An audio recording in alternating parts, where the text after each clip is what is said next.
Hey everybody, we are live. Welcome to another edition of Boston Straight Shooters. I'm your host for this evening, Steve, aka Negative Ned. Frank is away on business again, so I'll do my best to hold the fort down while he's out. This is the show we talk about the Patriots, the Bruins, the Celtics, and the Red Sox. Get you all caught up to speed on the goings on over the past week of the local four, and we're gonna get things started. I'm gonna post a link and get things started here. Let me do this right there, and then we got one more. Hold on. Bear with me for 1 second here while we do this. Let's see. All right, let's see what that does. Well, hopefully we can do this. All right.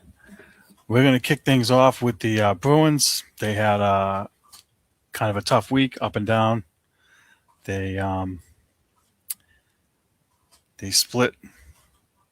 They split the 4 games they played this week.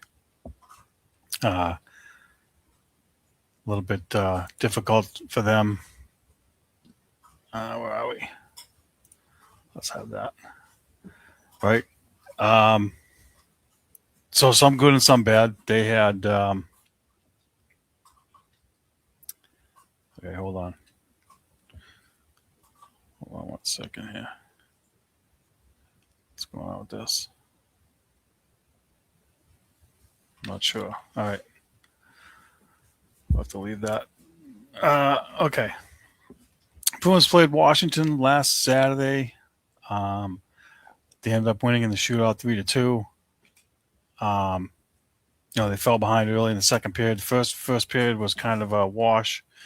Nothing really going on there. They had here we go. They had whoops. Oh boy. All right. Yeah. Pretty quiet first period. No scoring.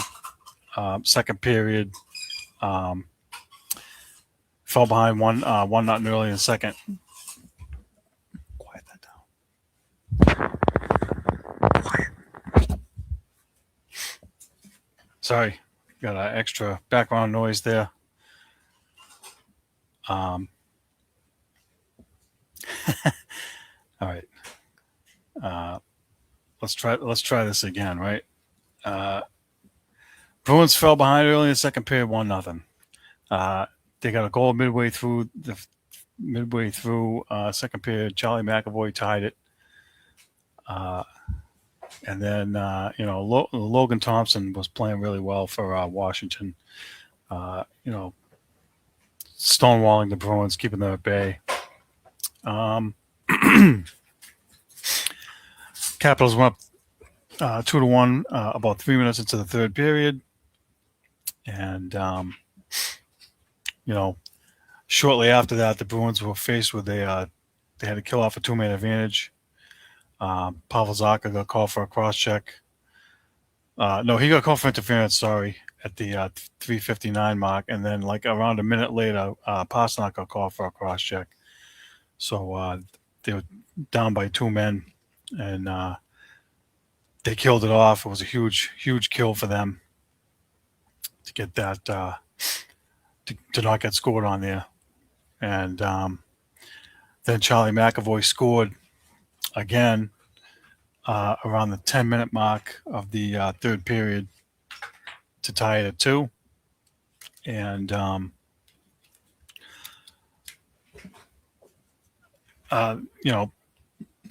game went to overtime, no scoring, and so at the end of that, the game went to a shootout. Which, if you don't know by now, I don't like them. I can't stand it. That's how they decide the games, but that's an argument for another day.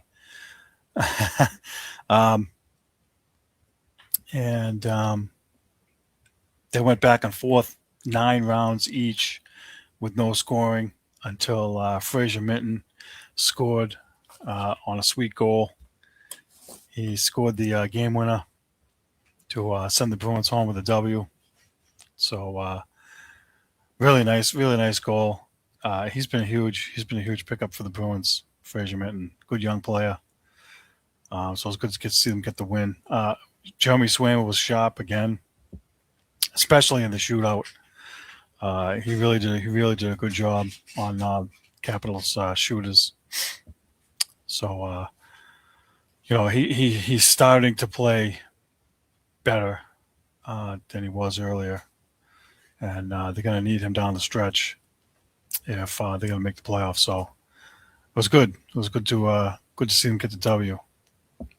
Next game, they were at New Jersey.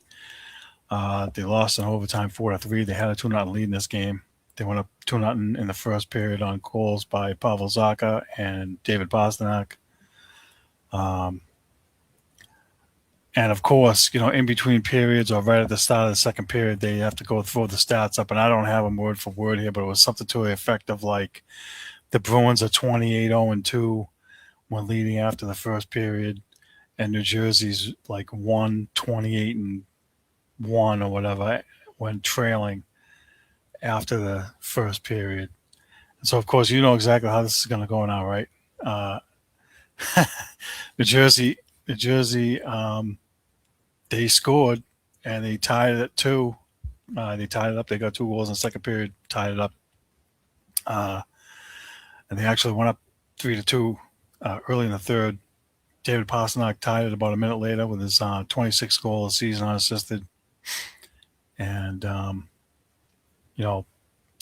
they play on, go to overtime. No scoring in the overtime. No, sorry, wrong game. Devils scored with 7 seconds left in overtime, and this is again the bugaboos I have about them giving up goals in the last 30 seconds or whatever. So they do give up the goal, the fourth goal. They should have won the game. No excuse. They had a 2-0 lead and couldn't get the job done. I think as the game went on, they got a little sloppy. They let New Jersey take the play to them, and so not a good loss there. Korpisalo 30 saves on 34 shots. They're not going to be able to withstand those games like that. They have to get the 2 points. The whole 1 point on the road, or we salvaged a point nonsense. You're getting more towards the playoffs now. Everybody's fighting for spots. You're in danger of not making it. So they got to get the W's. You just can't have this. A few nights later, I think it was Tuesday night, up in Montreal, they played the Canadiens, and another loss, 3-2 in overtime. Listen, that place has always been a pain in the rear end to play up there, and this time was no different. The Bruins went up 1-0 on a nice goal by Pavel Zacha on the power play around 2 minutes into the first period, so they get the early lead. And it's his 21st goal, ties a career high. Montreal tied it around the 10-minute mark. One of Montreal's Bruins killers, Nick Suzuki, scored his 24th goal. And, some back and forth, up and down. Canadians carrying more of the play. No goals in the third period. They go into overtime again. And, of course, you get another Bruins killer. This guy's actually a deadly Bruins killer. Cole Caulfield scores his 40th goal with 22 seconds left in overtime. He's the first Canadian to score 40 goals in a season since Vincent Danfus back in the 90s. I want to say like 94 or 95. Like, we're talking like 30 years now that the Canadians haven't had a 40-goal scorer. That's insane to me. That makes no sense. They've been rebuilding for quite a while. but they've been playing well. They're tied points wise with you, but I think they have a game or two in hand. So they're ahead of you in the standings. They're third. The Bruins are fourth, and Detroit is fifth, and both the Bruins and so the Canadians, the Bruins, and Detroit all have 84 points, but I think the Canadians have played one less game than the Bruins, and the Detroit has played one more game than the Bruins, I think. Or the Bruins have more regulation wins than Detroit, which gives the Bruins the edge as far as the seeding in the playoffs. So every single point is crucial. Again, it's critical to get 2 points on the road. The 1 point thing is going to catch up with them if they don't, find a way to figure out how not to lose in overtime or whatever it is, or just not to lose at all. And that's part of the problem with where they are is that, every game now probably feels like playoff games. And obviously they're not the only ones that have to deal with it because the other teams they're fighting with probably feel the same way. Every game's going to feel like a do or die game. And again, we touched on, the Olympic break condensing the season down. So they're playing every other game. They're playing, 3 games in 4 days and 4 games in 6 days and all that nonsense. So that's part of it too. So I guess what I'm getting at is I don't want to see them do their typical March push where they win like 10 in a row or 9 out of 10, and they get in the playoffs and they get in the first round and they got no gas left in the tank.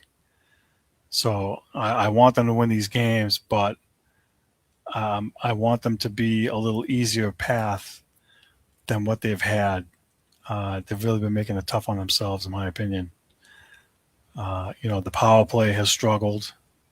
I want to say since the break, the power play is running at like 14 or 16%, like really bad. And they were chugging along. They were fourth for a while. I think they're eighth now, still.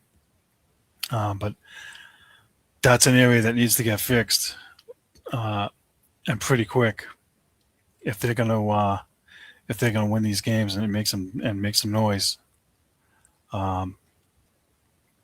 So that gives them 3 consecutive overtime or shootout games, which also takes a toll because you got to grind it out for those extra minutes.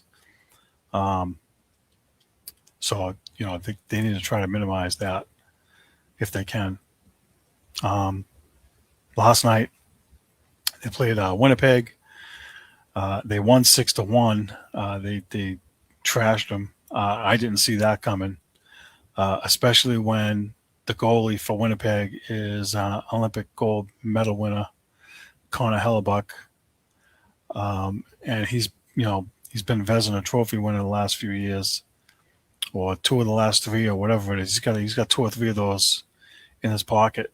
Real good goalie, but they're not having a great year. They were one of the top teams last year. They were in the top 3, I think, overall for our record. This year they're hovering right around 500. They're not going to make the playoffs, I don't believe. They've been struggling pretty good. And I want to know. My wonder is that I want to say Rick Bowness was the coach there and he left, and maybe that's part of the problem. And I'm not sure what players they may have lost to free agency or who they have that's hurt, but for them to go from like being first or third or whatever overall and then being in the basement or near the out of the playoffs, that's a pretty drastic turnaround for a team that has a Vezina Trophy winning goalie. So it's good. It's good. The Bruins, like I just said, they need to make it easy on themselves, and they did here. I call it it's a huge pacing after a tough stretch. Much needed victory. Pastrnak scored. David Pastrnak scored his 22nd 27th, sorry, goal right around the 15-minute mark, give the Bruins a 1-0 lead. The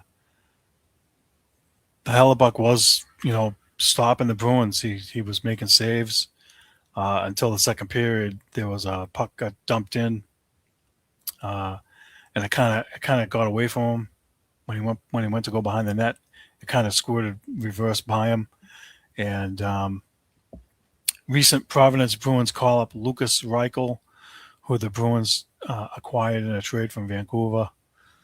Pounced on a loose puck, put in the empty net, and scored.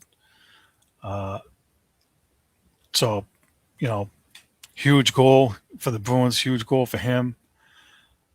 Just getting here, being new. He's fast. He brings energy. And to give a shout out to Tim Anderson, who, hours before the game said that he was either going to get a goal or an assist. So kudos to you, Tim, for seeing that, because I didn't see it, because when they traded for him, I was like, he's just going to sit. He's just going to be in Providence. He's not going to get any time here. I really didn't think they'd give him a chance. So egg on my face again. Wrong. Not surprising. But I like that they took a chance on him, and they're not afraid to make some changes.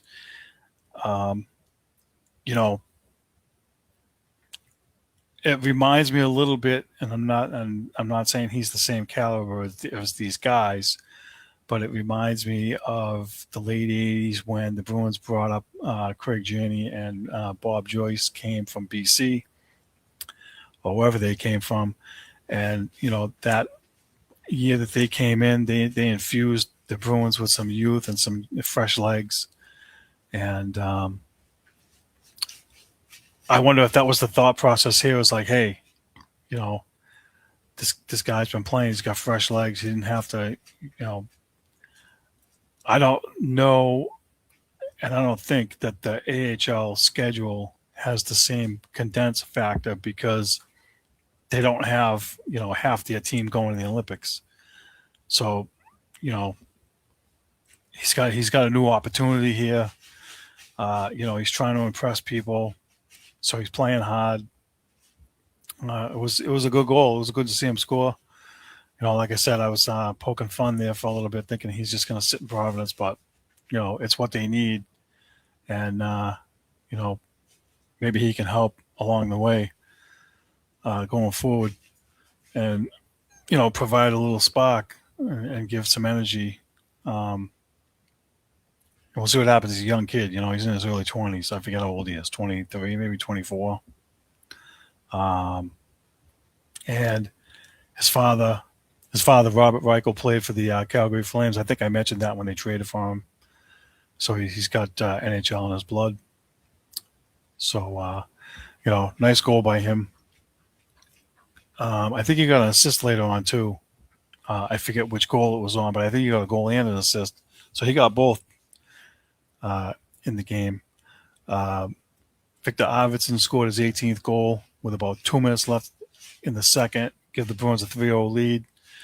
You know how I feel about the Bruins with 3-0 leads. They're never safe. So I was already like, oh, geez, here we go again with this, since they blew one a week or two ago.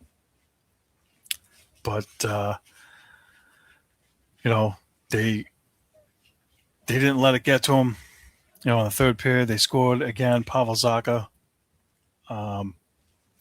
He's another guy. He looks energized after the Olympic break. I want to say he was hurt during the break, didn't really play. So maybe he got, healed and rested during that time. And I want to say Pavel Zacha's now got 23 or 20. I think that was his 24th goal. So, if he can pick up scoring, he's been on fire. He's got he scored 4 goals in the last 3 games or something like that. So, a nice little streak for him. But they need it. I mean, he's kind of underperformed, I think, up to now. He should be, I think he's been right around 55 to 60 points a year. He should be a 70 point per year guy. He should be 25 goals, 70 points every year, in my opinion. He's got the talent and skill to be that. And he should be a 25 goal scorer. So hopefully he'll stay hot. Um, and and I'll say, let me just wrap up with this real quick for the game. Fraser Minton scored his 16th, and defenseman Jonathan Aspero closed out the scoring for the 6-1 W. Fraser Minton 16 goals. I know that. Excuse me. The Bruins have the 7th Player Award coming up, the last game of the season. He's going to be my pick, Fraser Minton. And we will, as we get closer to 7th Player Award time, we will put a poll question up to see who people think should get it. But right now, if I had to pick, he would be my choice to get 7th Player of the Award winner. Because I don't know that anybody really expected him to step in as the number 3 center and play as well as he's played on both ends of the ice and provide, some scoring. I mean, he's got a legit shot at 20 goals. Whether he gets there or not, it's still been a real good year for him.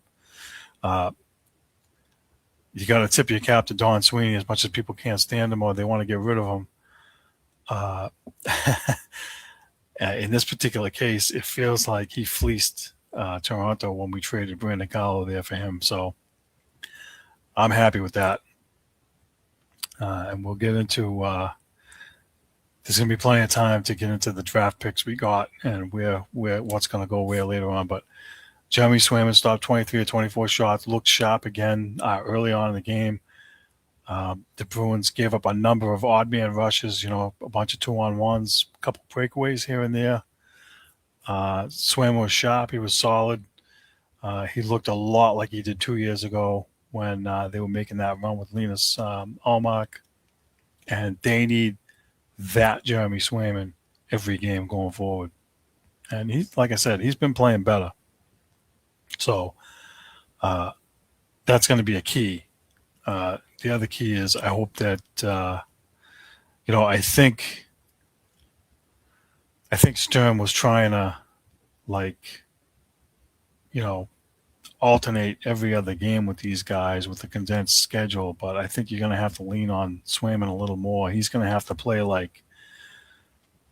3 out of 4 games, or more. He's going to have to play more back-to-backs than you probably want to play him. You get Swayman back-to-back, so he played last night.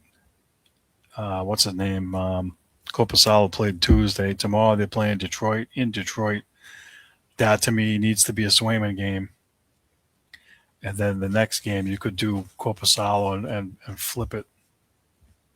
Or something like that. They have to make it so that Swayman's getting more of the load. I mean, you're paying the guy $8 million. He's got to be able to handle. He's young. It's not like he's 35. He's 26.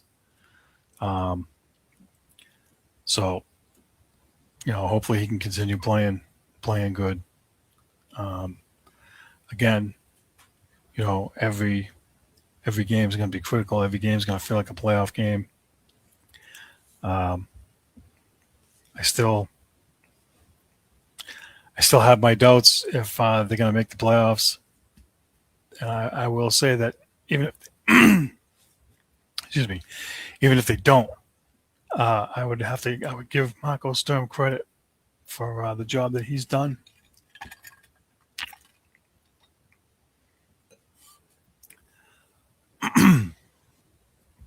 Up to this point, because I really didn't think they'd be here.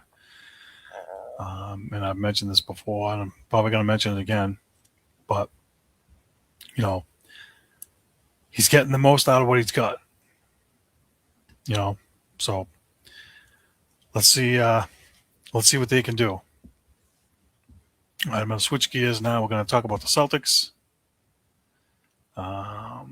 Way to go. I'll talk about the Celtics have a little mini winning streak going on here. Um, we have, last week we had Jason Tatum's return.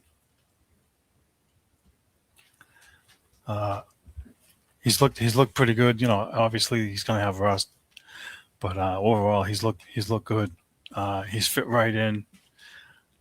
Uh, there's been a lot of talk about how he was going to fit in, and he made some comments about not wanting to disrupt things when he came back and so forth. I think he's done a good job of that. I think the team, you know, uh, Joe Mazzulla, the coach, has done a good job of that. They've done a good job of trying to help him out and make it so that he fits in instead of having the offense run through him the way they had before. They're keeping it running through Jaylen Brown, which is to me the right thing to do given the season that he's having. There'll be more we'll touch on, I'm sure, going forward, but it's nice having him back, and they have a legit shot to actually make some noise in the playoffs. We'll get to that after we recap these games they had this week. They played Washington, I want to say last Friday, maybe, right? And they won 111-100. Now, that game was out of reach in the third quarter. I want to say they were up by like 30 points or something at one point. And I actually shut it off because they were killing them. I was like, you know what? They're croaking them. I don't see anything happening. Neemias Queta went off in the first half. I want to say he finished with 24 points and 10 rebounds, but I want to say he had like 22 points in the first half or something like that. I mean, they couldn't stop him. They weren't guarding him. And this is the same team that gave up the 83 points to Bam Adebayo. And I really thought Queta was going to go off for like 40 points. I was like, man, he's got 20 already. He's going to get 40. And I don't know what happened. Maybe they started playing a little bit of defense, but the other guys were chipping in. Jason Tatum had 20 points and 14 rebounds. Jaylen Brown only had 16 points. Luka Garza has been playing better. He had 15 points off the bench. I've noticed a pretty big difference in his play since the Celtics traded for Vukovic, who's out with a broken pinky.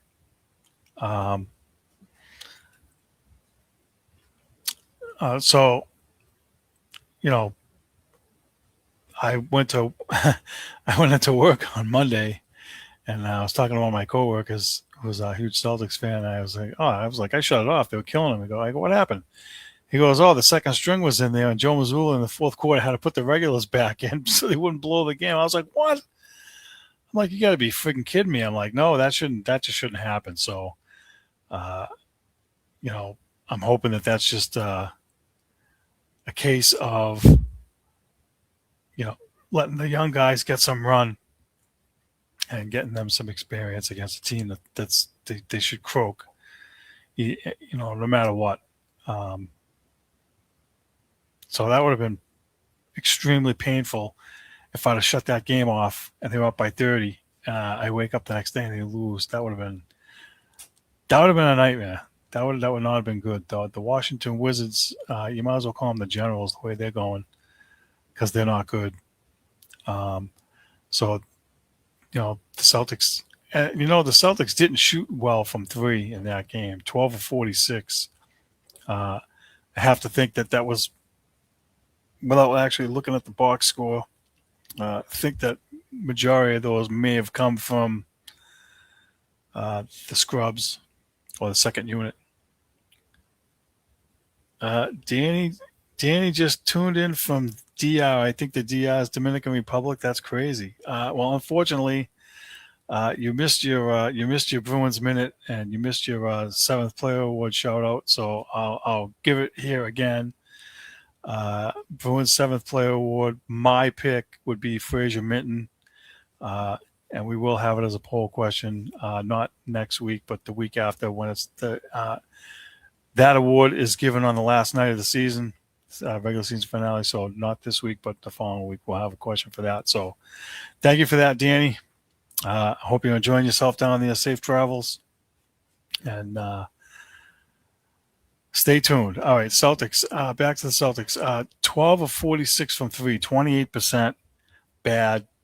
But they shot 29 of 47 from inside the arc, 61%. That's unheard of. So good for them. Excuse me 1 second.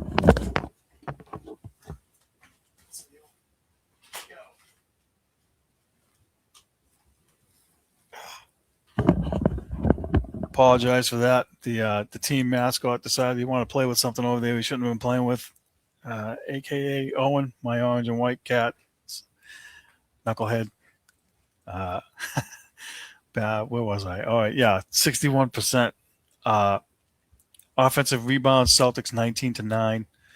Again, big improvement over where they were before. I don't know what has gotten into Luka Garza. Hopefully, maybe it's some tutelage from, he's picking up some tips from Vukovic, because their offensive rebounding has gotten much better since he's been on board.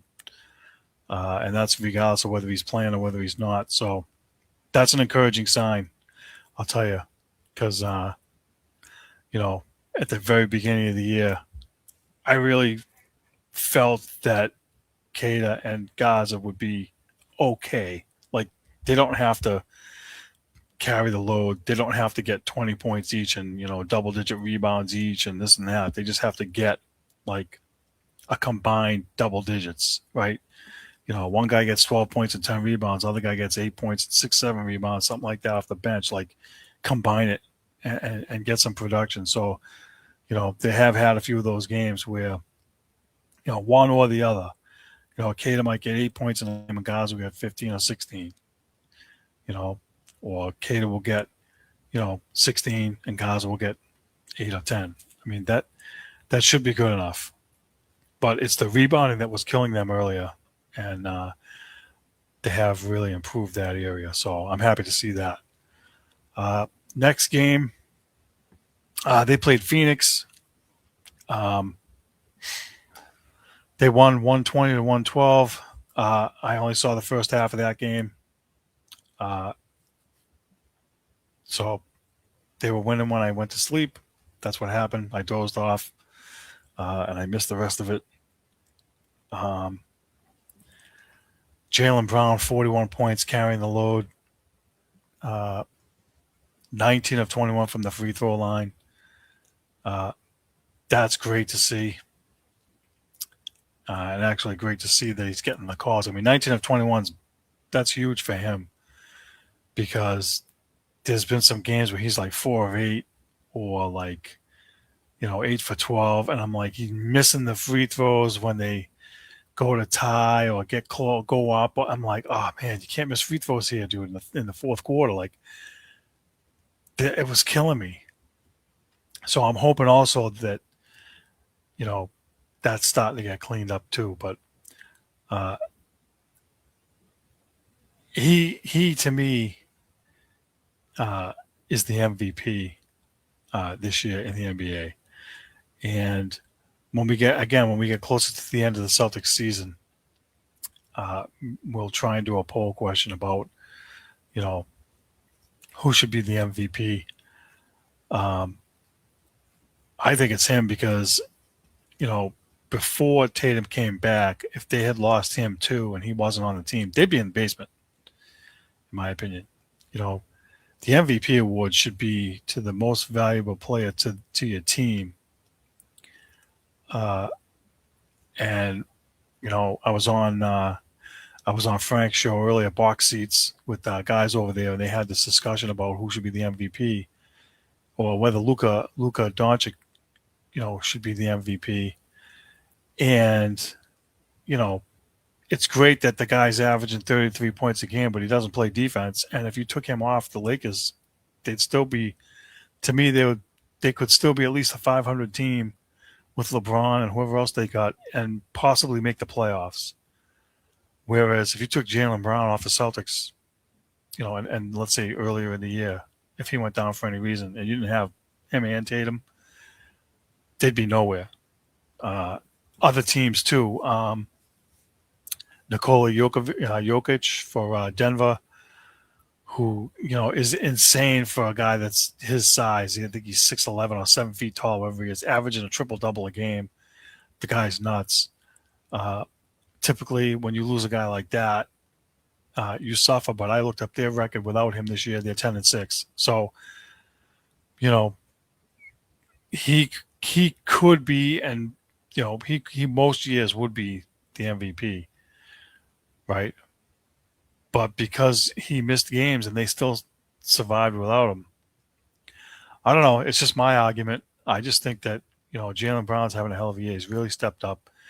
The whole thing that he's been saying about being a leader and having an opportunity to be a leader and making sacrifices for the better of the team and winning. To me, all the talk should have died when he won the Finals MVP. You win the Finals MVP. You can play, and he plays both ends of the floor. So it's not like he's like Luka Doncic and he's just throwing up 41 points in a game and then not doing anything else. No, he's playing good defense. He's passing the ball. He's doing a good job. So that's just my 2 cents argument for Jaylen Brown as the MVP because it's going to come around again. I think they have ratings and rankings, whatever. I think he's 5th right now, but he should get it. That's just how I feel about that. But back to the game against Phoenix, Jason Tatum played 32 minutes in the game, had 21 points. Peyton Pritchett 19. Baylor Scheinman played 26 minutes. He only had 8 points, but he was 3 for 3 from the field and 2 of 2 from 3. So that's a guy that's really stepped up his game. He's getting a lot more minutes. He's getting a lot more chances to score with a broken thumb too, by the way, which I believe I mentioned the last time we were on. So kudos to him. I thought he was going to be a bust. I'm like, oh man, this guy's supposed to be the Sam Hauser replacement. He's shooting 2 of 13. He's terrible. But no, he's done a good job. And you don't see the scoring, but like I said, over the last couple of weeks, him and Hugo Gonzalez, they've been giving the Celtics real good defense out there when they've been out there. They've been hustling their butts off. So, it's really good to see. It's good to see the young guys getting some run and making a difference. That's what you want to see. Jordan Walsh had that earlier on, but his minutes have been cut back a lot. I think he got overused earlier in the year, while Joe Mazzulla was trying to figure out the rotation. So I think in a way it didn't really help him. I think it hurt him a little bit because it exposed him and it made him pick up quick fouls when he was in the starting lineup earlier in the year. And I get it. You don't have Tatum. You're trying to work out the kinks. I think now, and I don't know if Frank would wholeheartedly agree with this, but I think that Mazzulla's done a better job with the rotations as the season has gone along. So I can't wait for Frank to be back here at some point so he can give his 2 cents on Celtics because they have a legit shot at going to the finals. Again, we'll get to that shortly. But, the Celtics shot 17 of 40 from 3 in the game, 42%. Phoenix was only 13 of 40, only 32%. Pretty much the difference in the game is those shots there.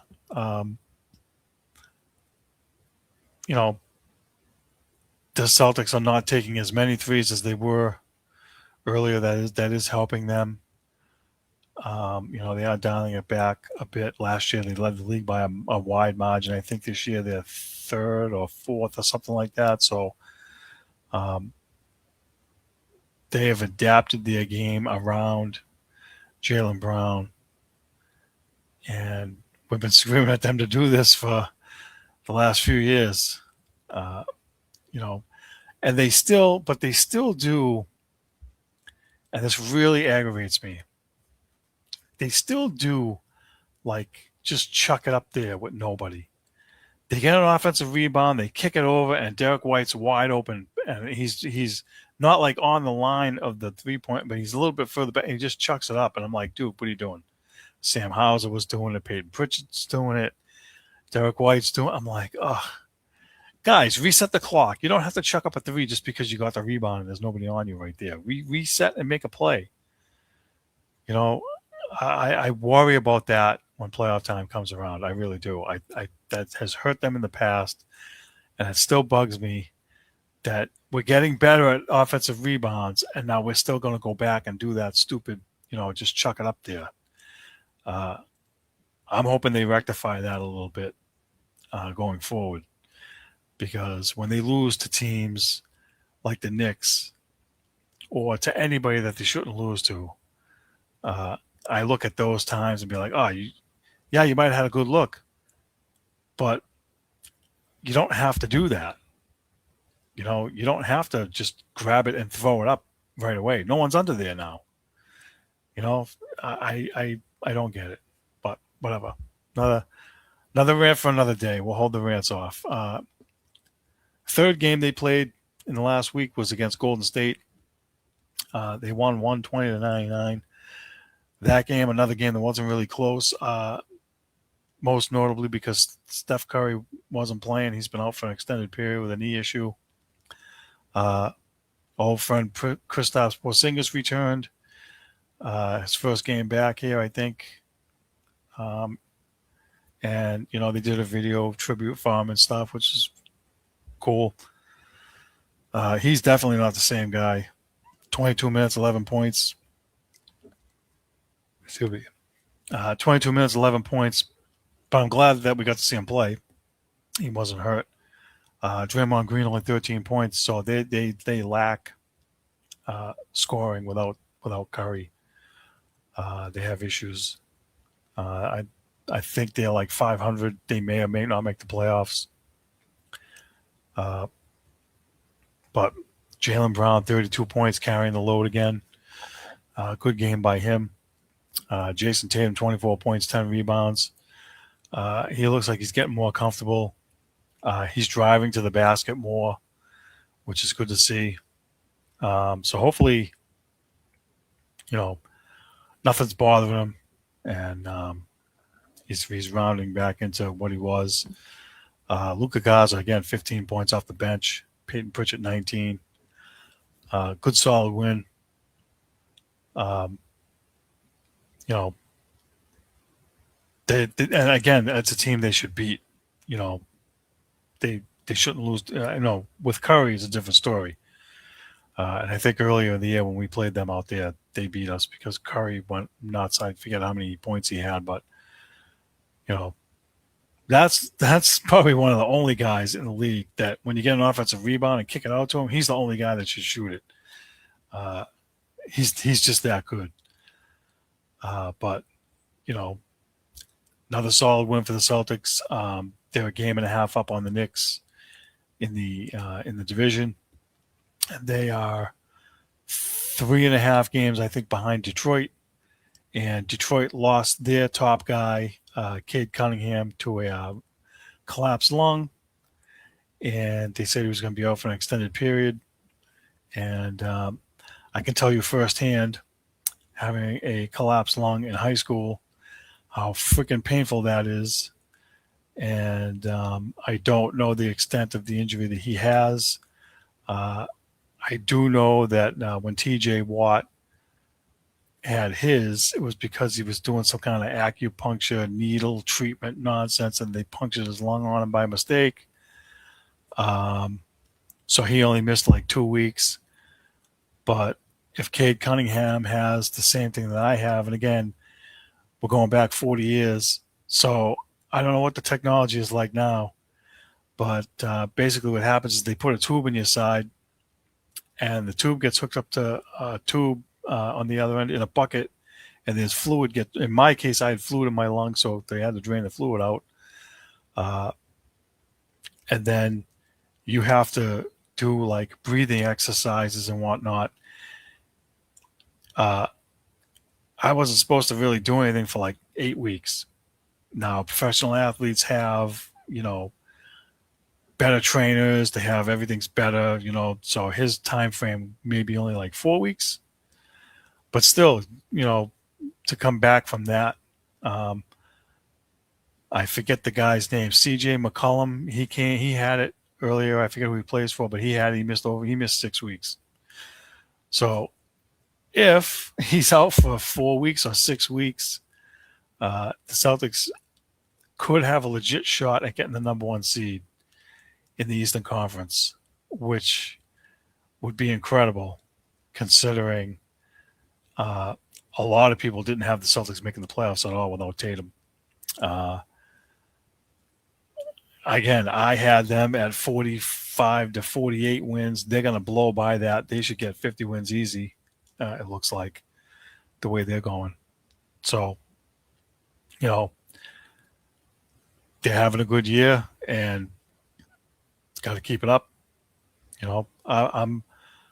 I'm excited to see what they can do going forward. When the playoffs come around, I'm hoping that they learn their lesson from last year. They don't lose to a team like the Knicks again. Um, don't want to see that. They have the championship in their back pocket. They have the experience, so it should be different for them this time around. It should be they should be hungrier. Tatum missing 6-7 months should be hungrier to want to win the championship. And I'm going to try not to rant, right? But it's the rant that I have about these guys that make $30 million in a year, and they're more worried about the sneaker brands and documentaries and their brand and their YouTube and their this and that, Netflix. Like, can you guys focus on winning the chip? That's what I want. Win the championship. They have won a championship. I give them tons of credit, but get some more. Your window is not closed yet. Your window. This is the prime. You're in the prime right now for your window to win multiple championships. Guys, go get it. Go grab it. I want to mention too, real quick. Robert Parrish was at the game last night. They did an interview with him, and I saw a couple other clips of him praising, how the Celtics are playing and the coaching staff, and that whole 9 yards. And that's, when the legends give you the kudos, like that's a drawing a blank. I got slap on the back stuck in my head. That's not the right term for that. Seal of approval. Sorry. Seal of approval is what I was looking for. So, when the chief gives you a seal of approval, it's like, okay, guys, you got the bull by the horns, go take it. That was good to see. Against Golden State, 14 of 39 from 3, 36%. That's decent. Golden State was only 10 of 43 without Curry. 23%. That's awful. Nobody's doing anything for them. So, bad night for them. Good night for us. Let's hope they can keep it going. We're going to switch gears now before I run out of time. We're going to switch to Red Sox spring training. I can't believe already I'm saying this, but the regular season for baseball is starting next week. Next Thursday, the 26th, is opening day for the Red Sox. I don't know how we got here.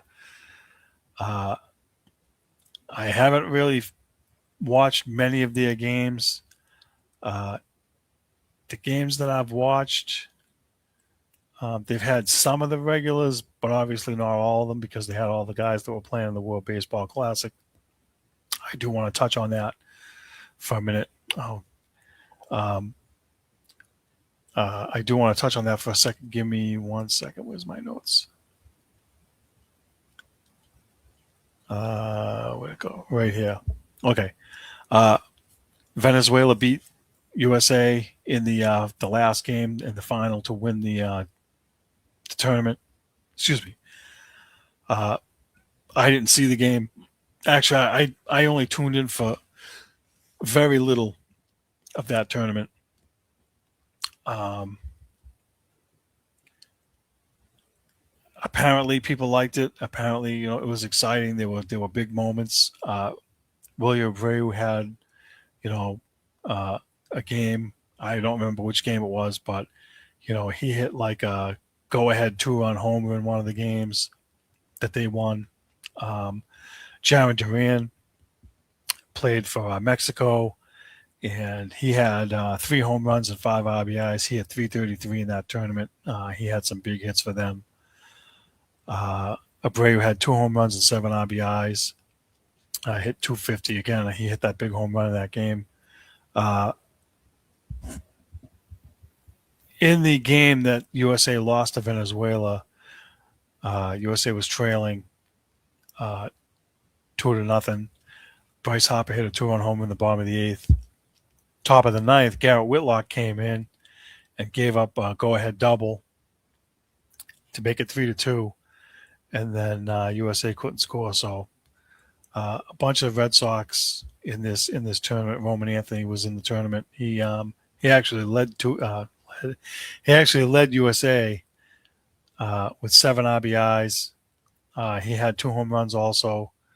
He had 400 on base percentage. He hit 280. Good tournament for him.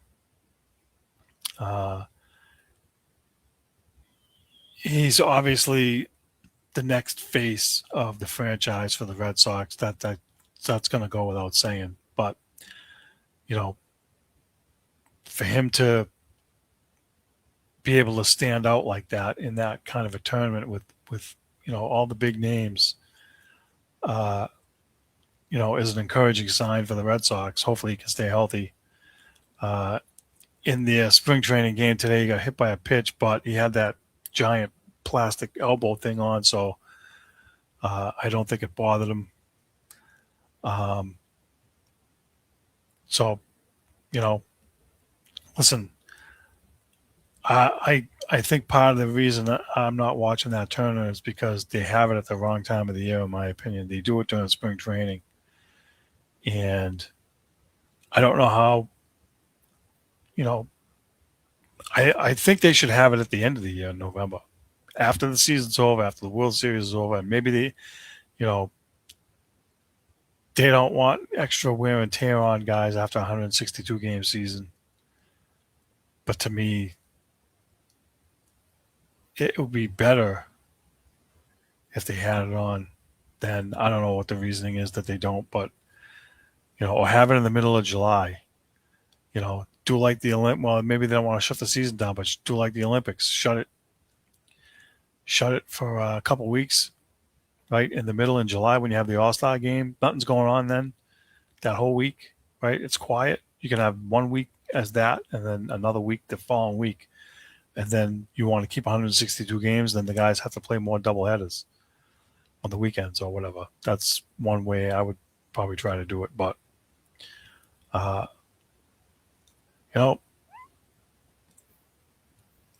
Maybe I'll feel differently. Maybe next year I will try to watch more of it so I can get a better idea. I mean, like I said, I did try to watch a little, but I just couldn't. I couldn't get into it. Even the USA games, I was just like, this isn't doing anything.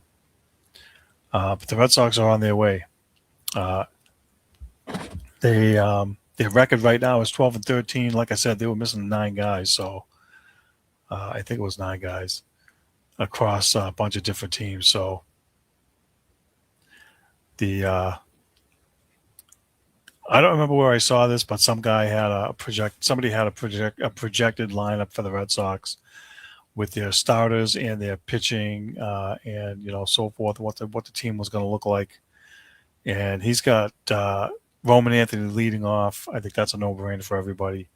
Trevor Story hitting second. playing shortstop. Caleb Durbin, the guy they got from Milwaukee, playing third, hitting third. Wilson Contreras, playing first base, the guy they got from St. Louis. Again, another no-brainer. William Abreu hitting fifth.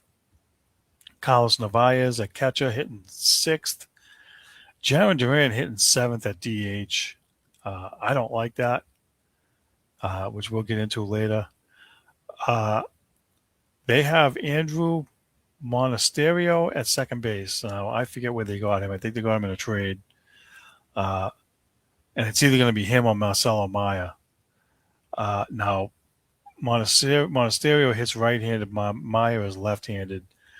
So all off-season, we heard about how they needed right-handed bats. They're two left-handed. Now they're two right-handed. Now they only have three guys in the lineup hitting left-handed. So they probably need to go with Maya. My 2 cents is Maya's going to be the starting second baseman, not Monasterio. He'll be on the bench. And so then that lineup will get flipped around, and then you have Cedar Rafael in center field in the 9th spot. I would prefer to see Duran hitting third.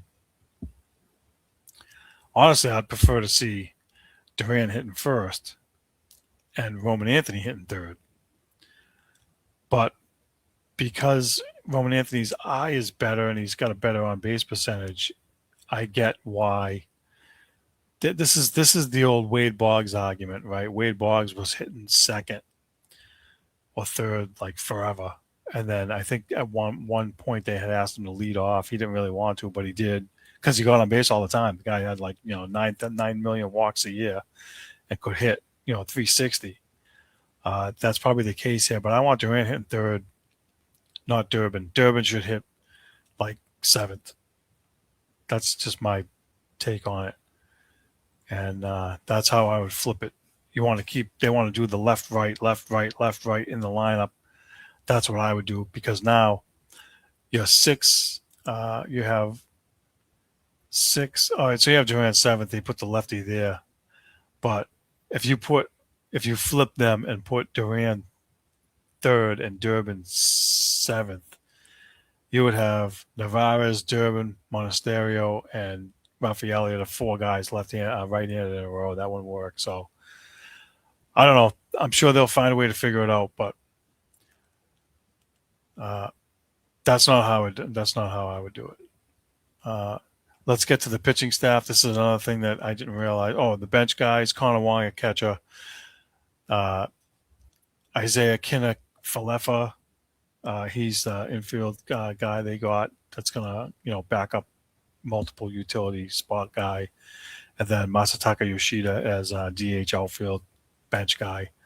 The rotation's gonna have Garrett Crochet, Sonny Gray, Brian Bayo, Johan Oviedo, and Ranger Suarez. And I looked at this and was like, why the hell are you putting Suarez 5th? He should be 3rd.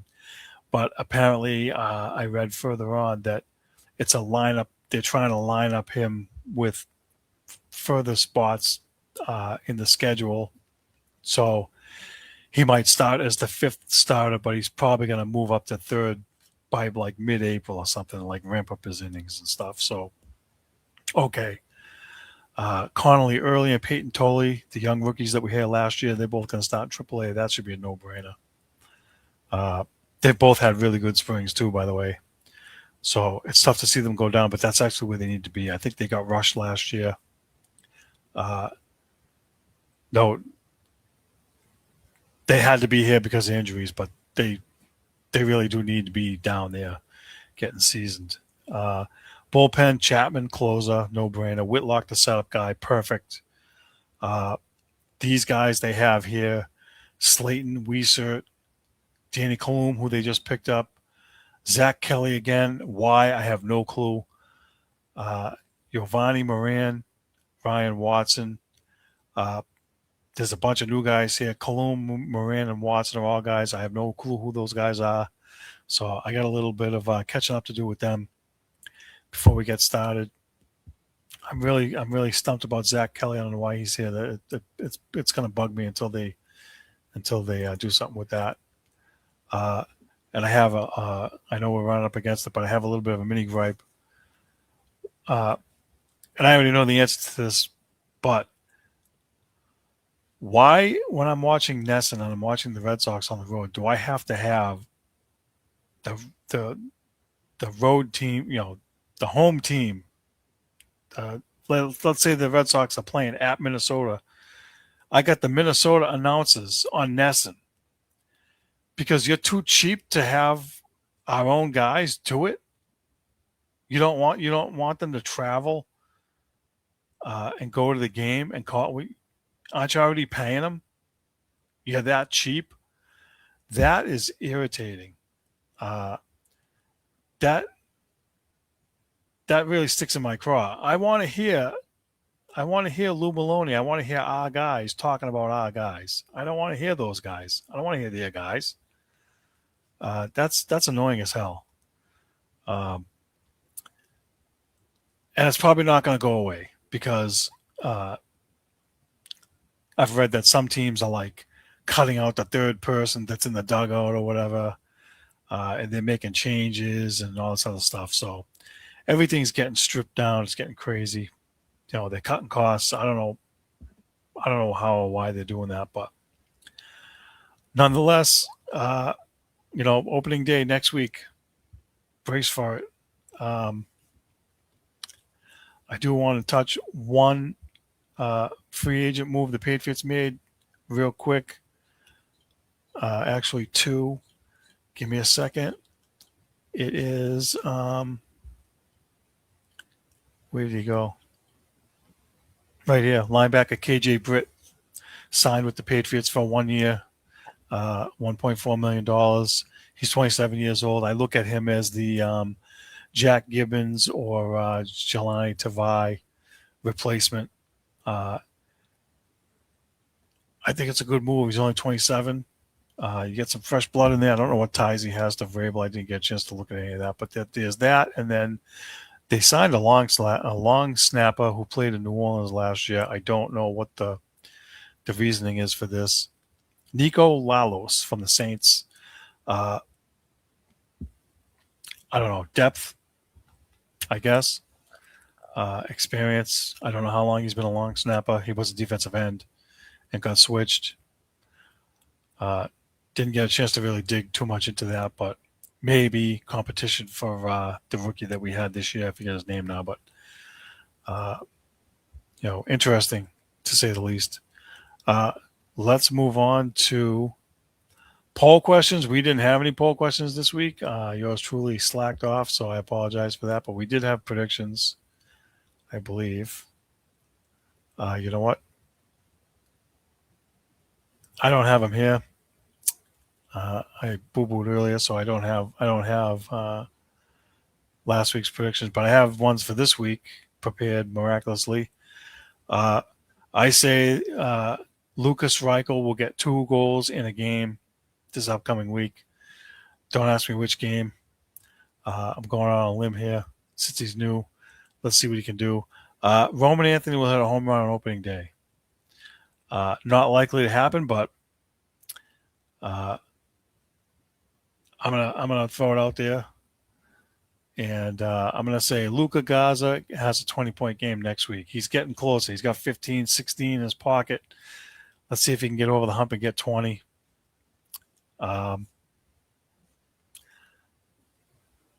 So let's see how that goes.